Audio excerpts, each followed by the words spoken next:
एक बहुत सक्रिय कार्यकर्ता है, उसी प्रकार कार्यकर्ता है जैसे बाबा साहब ने कलम चलाकर, मान्यवर कांसीराम ने साइकिल चलाकर, वैसे आप मोबाइल चलाकर समाज को जगाने का कार्य करते हैं। मिस्टर हरिप्रसाद गौतम जी मंच पर आवे और अपनी बात को रखें। माननीय हरिप्रसाद गौतम। बहुत बहुत साधुवाद माननीय संचालक महोदय आपकी तारीफ के लिए। सर्वप्रथम करुणा के सागर तथागत बुद्ध को नमन वंदन और इस भारत देश का संविधान लिखने वाले बाबा डॉक्टर भीमराव अम्बेडकर को नमन वंदन और संतों में संत रविदास साहब को नमन वंदन और बहुजन समाज में जन्मे सभी महापुरुषों को नमन वंदन करते हुए यहाँ उपस्थित जन समूह को जय भीम नमो बुद्धाय। साथियों, मंचासीन बैठे हुए हमारे माननीय अग्रज माननीय राम कुमार राव साहब जो दीवानी कचहरी में पेशकार थे और पेशकारी के दौरान भी बाबा साहब तथागत बुद्ध के कारवा को बढ़ाने के लिए शाम को छुट्टी होने के बाद चलते थे। ऐसे महान को मैं नमन वंदन करता हूं और माननीय बड़े बाबू श्रीचरण जी लगातार अनुरत जो है नौकरी पीरियड में रहते हुए इन्होंने जो है इस मिशन को समझा और जनमानस यानी गांव-गांव में जाकर के इसको प्रसारित किया। और माननीय उर्मिला बहुत जी बैठे हुए हैं। इस समय शहर के जितने भी लोग हैं सब लोग आराम से अपने कूलर लगाए हुए हैं और सो रहे हैं, लेकिन इस देख लीजिए इस गांव में आकर के माननीय उर्मिला बहुत जी और मीना बहुत जी जो है आप लोगों को, आपकी महिलाओं को जगाने का प्रयास कर रहे हैं कि आप लोग शिक्षित होइए। इसके लिए बहुत बहुत साधुवाद। साथ ही साथ निशम गायक जी हमारे जो दिन भर ड्यूटी करते हैं और शाम को कहीं भी गांव में कार्यक्रम होता है तो तुरंत चल देते हैं। अभी हम लोग श्रावस्ती से आए हुए हैं और यहाँ अभी 9:30 बजने वाला है।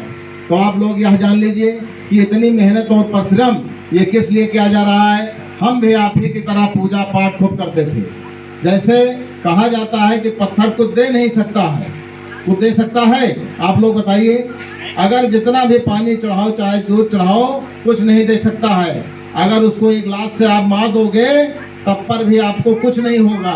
इसका प्रमाण मैं आपको दिखा दूं कि अभी हम फूल जब चढ़ा रहे थे तो नीचे एक पत्थर पड़ा हुआ है, आप देख लीजिए इसके, और हमारा लात लग गया लेकिन वो कुछ नहीं कहा। तो लोग जाकर के पत्थरों पे मंदिर में भगवान को खोजते हैं, लेकिन 2016 से हमने जो है पत्थरों में भगवान को नहीं खोजा और बाबा साहब और बुद्ध को भगवान माना, जिसके कारण आज आप लोग जान लीजिए कि इस गांव में हमारे ख्याल से कोई भी MBBS कोई डॉक्टर है। आप लोग बताइए, कोई MBBS डॉक्टर है इस गांव में? नहीं है। लेकिन हमारी सबसे छोटी बेटी MBBS की पढ़ाई तथागत बुद्ध और बाबा साहब के विचारों के द्वारा करती है और कन्नौज में रह करके वो कन्नौज के कॉलेज में तथागत बुद्ध और बाबा साहब के विचारों को बताती। तो ये शिक्षा की जोत जो जली है ये किसके द्वारा जली है? ये बाबा साहब तथागत बुद्ध के द्वारा जली है। साथियों, आप ये जान लीजिए कि अंधविश्वास और पाखंडवाद क्या है। अंधविश्वास पाखंडवाद ये है कि जैसे एक व्यक्ति जो है बाहर रहता था तो कुछ ये जानकारी उसको हो गई कि अम्बेडकरवाद और बुद्धवाद है क्या। तो जब वो घर पे आया तो उसके पिताजी नहीं मान रहे थे, कह रहे थे नहीं हम तो कथा कराएंगे, पंडित जी को बुलाएंगे। तो वो हार गया और उसने कहा ठीक है आप बुला लीजिए। तो जब वो पंडित जी आए और कथा वाला पूरा आइटम अपना कर दिए तो पता चला कि भैया गोबर नहीं है। तो गोबर कहाँ से लेके आओ? दोनों गोबर लेके आओ। लड़के को तुरंत भेज दिया कि गोबर ले आओ। वो कागज में उठा लेके खेत से ले आया, दे दिया। उसके बाद जब उसको गोबर बनाने लगे तब कह रहे हैं ये तो बहुत गंधात है, कहाँ ले आए हो? तो उसने कहा कि गोबर ले आए हैं। अब भाई पंडित जी ने कहा रे कौन सा गोबर ले आए हो? तो उसने कहा कि गोबर आपने ये नहीं कहा था कि आदमी का लाना है कि जानवर का लाना है। हम गोबर ले आए और ये जानवर का नहीं है, ये तो आदमी का है। अब उसी में जो है पंडित जी की सिट्टी बिट्टी गुम हो गई और वो भागते हुए चले गए।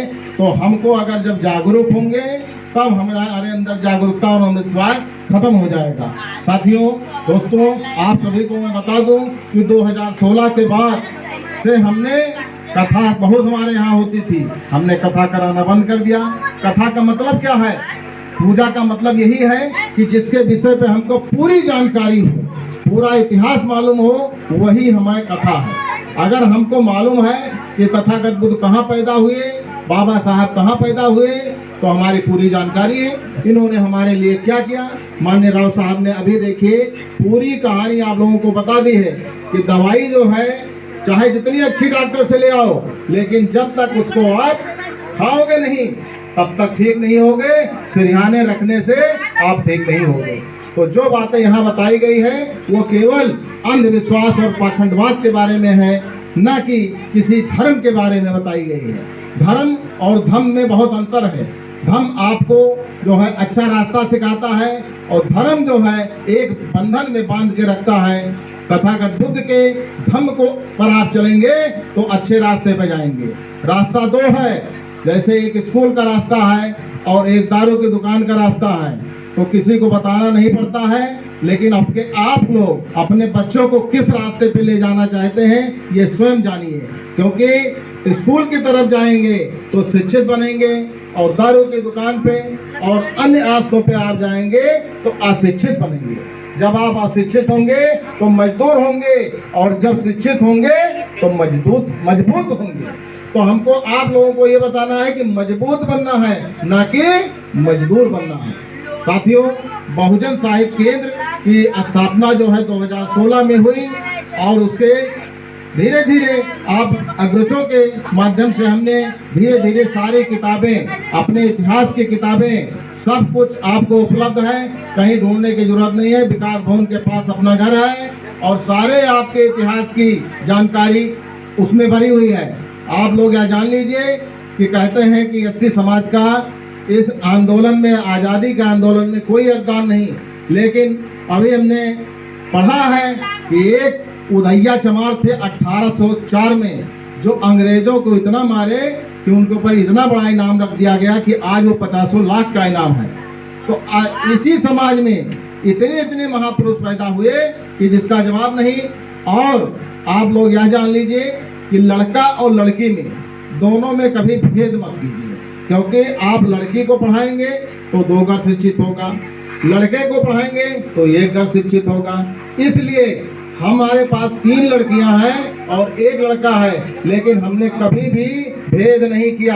आज हमारी तीनों लड़कियां BA पास हैं और MA पास हैं और ये जान लीजिए कि BEd भी कंप्लीट हो गया है और लड़का वकील है, बन गया है। 3 साल कंप्लीट होने हैं, उसका भी प्रमाण पत्र आ जाएगा। तो ये सब बातें मैं इसलिए कह रहा हूँ कि जितने भी हमारे बहुजन समाज के लोग हैं वो इसी बात को सुन करके अपने अंदर एक लाएं कि हाँ, हमारा भी बच्चा पढ़ेगा। यहाँ हम लोग किसी को रुपया पैसा नहीं दे सकते हैं, क्योंकि हम भी बहुत मजबूत नहीं हैं, लेकिन क्या दे सकते हैं, ज्ञान दे सकते हैं, रास्ता बता सकते हैं कि आपको अच्छे रास्ते पर चलेंगे तो ये हो जाएगा। आप अच्छे रास्तों को पकड़ेंगे तो ये बन जाएंगे।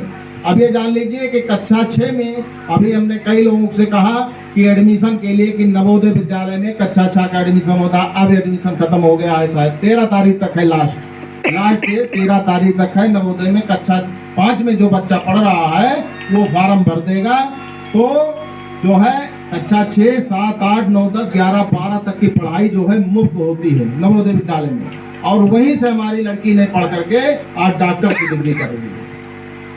तो इन्हीं बातों के साथ मैं अपने बातों को विराम दूंगा, क्योंकि मैं जितनी भी बातें यहाँ हमारे अग्रज ने बताई है, अगर आप लोग अपने गांठ बांध लेंगे तो इस कार्यक्रम का जो है उद्देश्य पूर्ण हो जाएगा। और पूजा के बारे में थोड़ी सी जानकारी आपको बता दूं कि देखिए, ना तो यहाँ पे घी जलवाया गया, ना तेल जलवाया गया, ना कोई खाना जलाया गया। यहाँ पे केवल जो है अगरबत्ती जलाई गई है और मोमबत्ती जलाई गई है और फूल चढ़ाया गया है। इसके बाद कोई धन नहीं लगा है।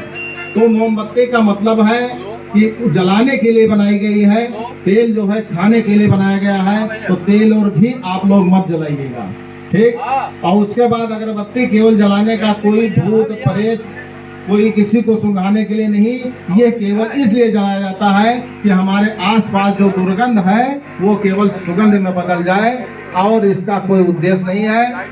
आज तथागत बुद्ध की फोटो लगाई जाती है, ये ना भी लगाई जाए, लेकिन जब आप जागरूक हो जाएंगे तो तथागत बुद्ध के फोटो को लगाने की कोई आवश्यकता नहीं होगी। मैं अपनी बातों को विराम दूंगा एक लाइनों के साथ कि अंधेरे को कोसो मत।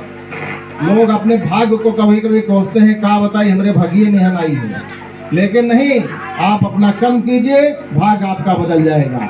तो अंधेरे को कोसो मत, अंधेरा मन से दूर भगाओ, अज्ञान अंधेरा पास न भटके, ज्ञान के दीपक खुद बन जाओ, ज्ञान के दीपक खुद बन जाओ, आत्मदीप हो। जय भीम, जय भारत, जय संविधान, जय विज्ञान।